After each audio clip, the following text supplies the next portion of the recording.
Marriage/engagement photographers/videographers of Reddit. Have you developed a sixth sense for which marriages will flourish and which will not? What are the green and red flags? Welcome back to Reddit Chronicles. If you're new here, consider subscribing to help me feed my channel and grow my cat. And if you liked the video, do kindly give it a thumbs up to help me out. Let's get started. Photographer here.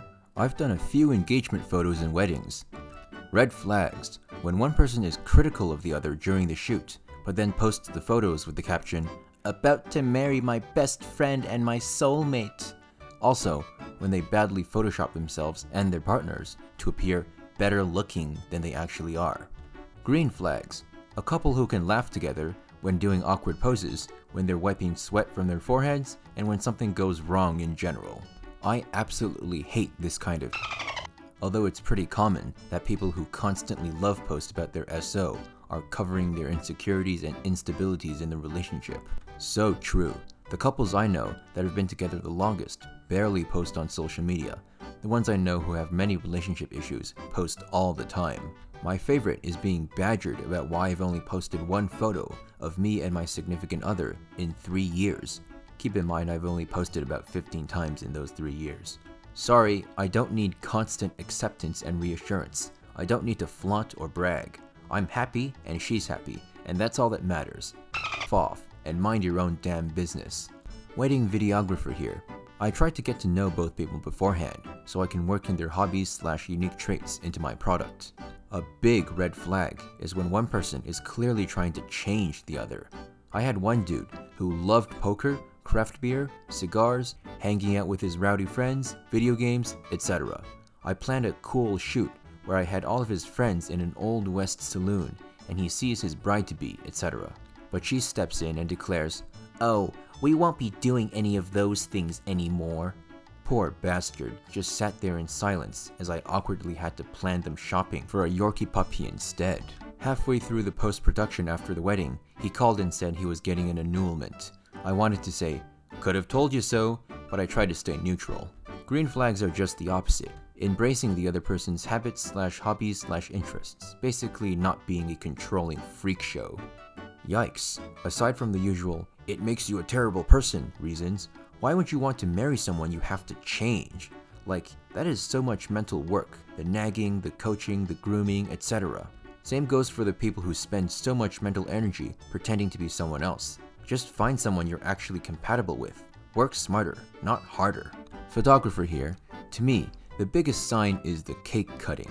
Some people like to smear the cake everywhere as a joke. Some people don't. Usually, the couple is in sync about this. They know what the other would like and don't smush cake on the other's face if they wouldn't want that. Sometimes, one of them, usually the groom, will force cake all over the other's face and embarrass and upset them. I've seen this happen a handful of times, and all of those relationships that I've kept up with have ended in a divorce. My first wife had 2 kids when we got married. We fed each other the cake nicely, then turned around and smushed it in the kids' faces. Photographer here, you can tell somewhat based on how the couple treats each other on the wedding day.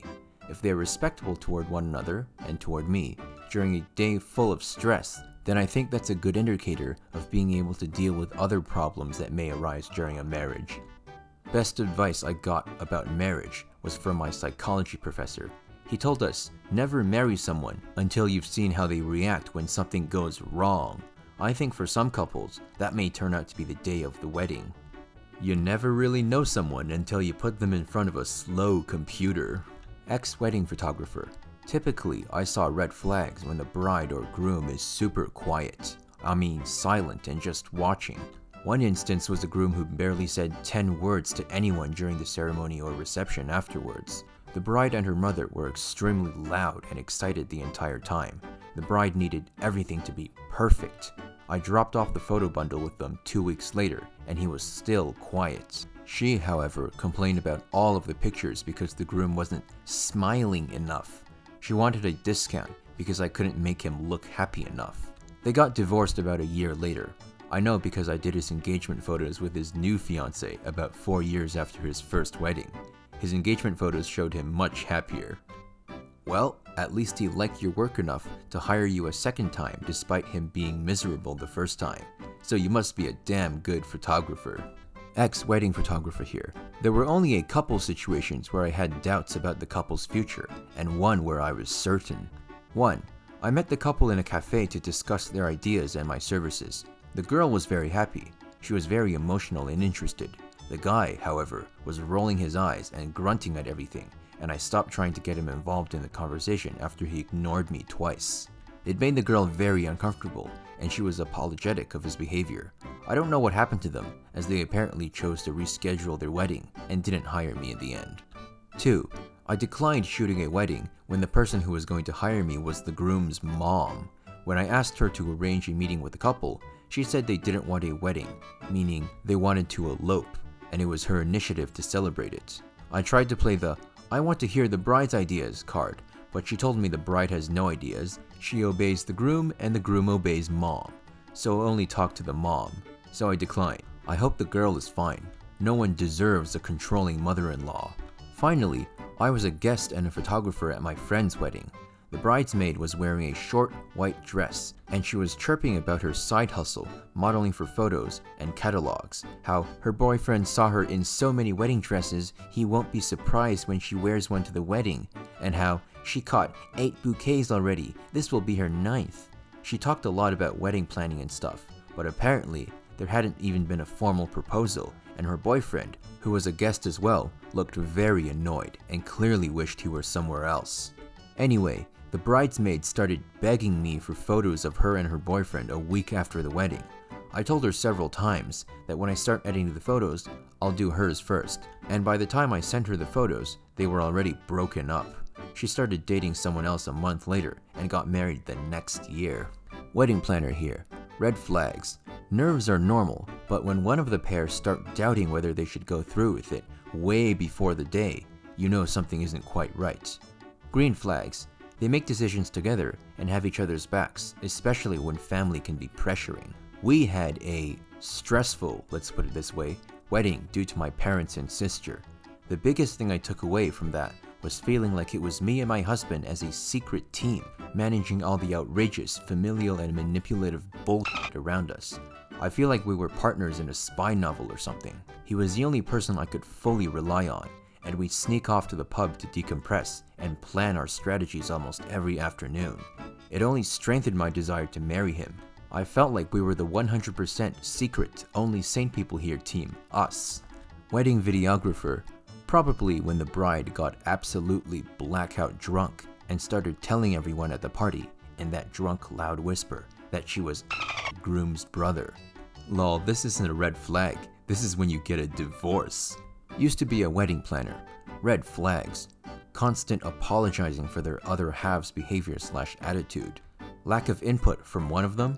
Too much input from family members. Anger. Inability to make a decision and stick with it. Overriding a once joint agreement of something. At one wedding, I didn't actually meet the groom until the day of. I just knew his name, Joseph. Also, when they are very young / have a small child and or haven't been together long. Green flags. When a couple mutually respects the other's wishes and compromises. Both present at every meeting, supportive and patient, friendly and respectful of staff. When you can tell they are both relieved to see one another again, and it's like no one else is there. It's like an unspoken conversation with each other, and makes me smile. Oh god, that first red flag struck a nerve. My first ex and I had planned to get married. I was constantly apologizing to my friends and family for his behavior. Felt like the parent of a bad child. He wasn't awful, but he'd stay in my room the whole time we were visiting my family, and only come out after everyone else went to bed. I kept making excuses for him, but it was so taxing on me. I'm glad I didn't marry him.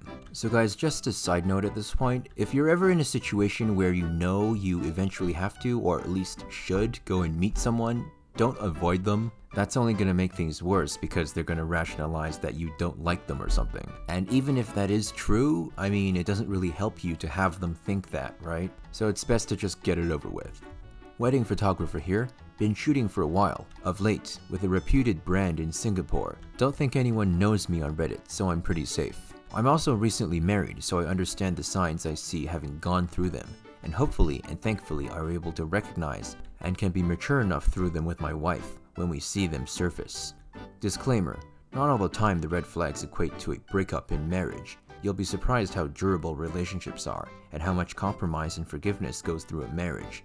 If you can't understand that, you either need to experience marriage or are too immature to understand it. Red flags, bride/groomzillas. I tend to eliminate right from the start these people because it means certain trouble for vendors like us, because their demands show their personality. Often, these demanding, "it's all about me" attributes are a major downfall in relationships and marriages. The couple refuses to pay. If you're basically going to be an a-hole to vendors, there's no way you won't be an a-hole to your partner at some point, because money is a big issue, and it often means it will become an issue to either of you down the road. The couple argues in front of you. I've seen it happen. I've seen a couple early in my first few shooting years. It happened a lot when I was starting out because I was going for cheap while entering the industry, because of the lack of my experience, which means you get people who only go for cheap, which means they're really cheap people.